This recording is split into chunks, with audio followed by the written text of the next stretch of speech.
اعوذ باللہ من الشیطان الرجیم بسم اللہ الرحمن الرحیم۔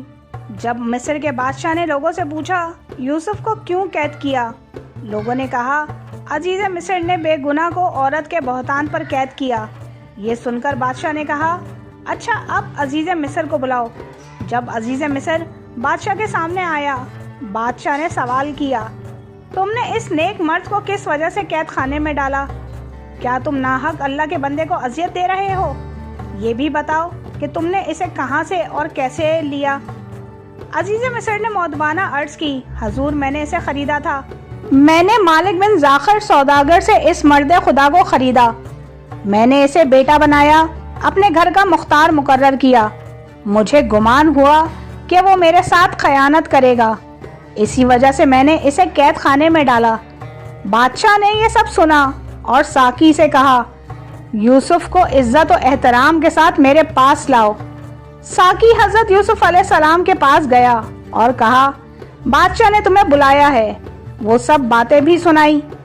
حضرت یوسف علیہ السلام نے فرمایا بغیر صفائی دیے میں مصر نہیں آ سکتا، مجھے اجازت چاہیے ان عورتوں سے سوال کیا جائے جنہوں نے اپنے ہاتھ کاٹے کہ کیا میں گنہگار ہوں یا کوئی اور، اس کی تحقیق ضروری ہے۔ بادشاہ نے ان تمام عورتوں کو بلوایا اور ان سے سوال کیا کیا تم نے یوسف کی خواہش کی یا اس نے تمہاری؟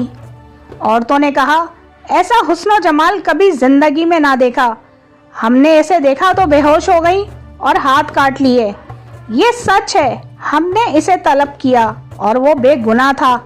زلیخا نے دیکھا کہ سارا حال سب پر ظاہر ہو چکا ہے تو وہ بولی اے بادشاہ ان سے کیا پوچھتے ہو، جو کچھ خطا ہوئی وہ صرف مجھ سے ہوئی ہے۔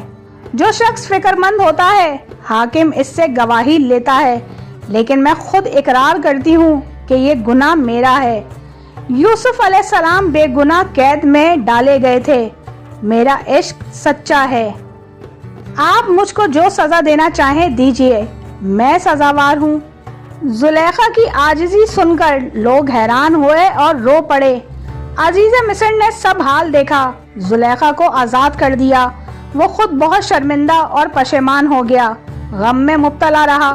کچھ دن بعد عزیز مصر کا انتقال ہو گیا، سب غمگین ہوئے۔ بادشاہ حضرت یوسف علیہ السلام کے لیے فکر مند ہوا، اس نے حکم دیا یوسف کو فوراً میرے پاس لایا جائے۔ جب حضرت یوسف علیہ السلام بادشاہ کے پاس آئے تو عزت سے بٹھایا گیا۔ بادشاہ نے انہیں عزیز مصر کا سارا حال سنایا۔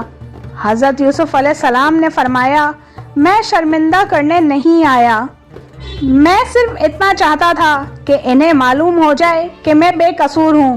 تو دوستو یہ چھوٹی سی ایمان افروز ویڈیو تھی جو آپ کو پسند آئی ہوگی۔ ویڈیو پسند آئی ہو تو اپنے دوست احباب کے ساتھ ضرور شیئر کریں اور میرے چینل کو سبسکرائب کریں۔